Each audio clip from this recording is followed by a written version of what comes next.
ঘরের মাঠে ভারতের বিপক্ষে ওডিআই সিরিজ জিতল শ্রীলঙ্কা। কলম্বোয় তৃতীয় ম্যাচে বিধ্বস্ত রোহিতের দল হেরেছে ১১০ রানে।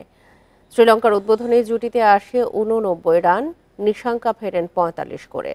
আভিস্কা ফার্নান্দো ও কুশাল মেন্ডিস দলকে নিয়ে যান শক্ত অবস্থানে। মেন্ডিস করেন ৫৯ রান, সেঞ্চুরির আক্ষেপ নিয়ে ৯৬ করে আউট আভিস্কা। শেষ দিকে কামিন্দোর ২৩ রানে ২৫০-র কাছে পৌঁছায় লঙ্কানদের সংগ্রহ। অভিষেকে পরাগ নেন ৩টি উইকেট, জবাবে স্বাগতিক স্পিনে ধস নামে ভারতের। রোহিত শর্মা ৩৫ আর কোহলি করেন ২০ রান। শুভমান, পন্থ, শ্রেয়াস আয়ার ফেরেন ১ অঙ্কে। ওয়াশিংটন সুন্দরের ৩০ রান ব্যবধান কমিয়েছে। শেষ পর্যন্ত ২৬ ওভার টিকে ১৩৮ রানে গুটিয়ে যায় টিম ইন্ডিয়া। ওয়েলালাগে নেন ৫টি উইকেট।